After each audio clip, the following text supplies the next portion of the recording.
நாள் 7. கர்த்தர் உங்கள் நடுவில் அற்புதங்களை செய்வார். யோசுவா 3ஆம் அதிகாரம். கர்த்தர் யோசுவாவை நோக்கி, நான் மோசேயோடு இருந்தது போல உன்னோடும் இருப்பேன்.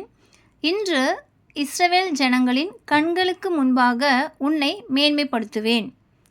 உடன்படிக்கை பெட்டியை சுமக்கிற ஆசாரியரை பார்த்து, யோர்தானின் தண்ணீர் ஓரத்தில் சேரும்போது யோர்தானில் நில்லுங்கள் என்று கட்டளையிடு என்று கர்த்தர் சொல்கிறார்.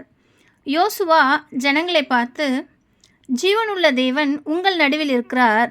சர்வ பூமிக்கும் ஆண்டவராய் இருக்கிறவருடைய உடன்படிக்கை பெட்டி உங்களுக்கு முன்பாக யோர்தானுக்கு போகிறது. இப்பொழுது சம்பவிப்பது என்னவென்றால், உடன்படிக்கை பெட்டியை சுமக்கிற ஆசாரியரின் உள்ளங்கால்கள் யோர்தான் தண்ணீரில் பட்ட மாத்திரத்தில் மேலே இருந்து ஓடி வருகிற யோர்தானின் தண்ணீர் ஓடாமல் ஒரு குவியலாக நிற்கும் என்றான். உடனே இஸ்ரவேல் ஜனங்கள் எல்லாரும் யோர்தானை கடக்க புறப்பட்டு போகிறார்கள். பெட்டியை சுமக்கிற ஆசாரியர்களின் கால்கள் தண்ணீரின் ஓரத்தில் பட்ட உடனே மேலேருந்து ஓடி வருகிற தண்ணீர் நின்று சாத்தானுக்கு அடுத்த ஆதாம் ஊர் வரைக்கும் ஒரு குவியலாக நிற்குது. சமனான வெளியில் உப்புக்கடல் என்னும் சமனான வெளியில் கடலுக்கு ஓடி வருகிற தண்ணீர் பிரிந்து ஓடி இஸ்ரவேல் மக்களுக்கு வழிவிடுகிறது.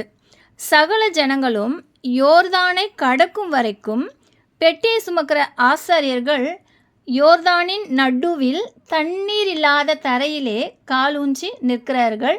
இஸ்ரவேலர் அனைத்து மக்களும் தண்ணீரற்ற உலர்ந்த தரை வழியாய் கடந்து போகிறார்கள். கர்த்தர் அன்று யோசுவாவுக்காக யோர்தானை குவியலாக நிறுத்திய தேவன் உங்களுக்காகவும் எனக்காகவும் அற்புதங்களை செய்ய வல்லவராயிருக்கிறார். ஆமென்.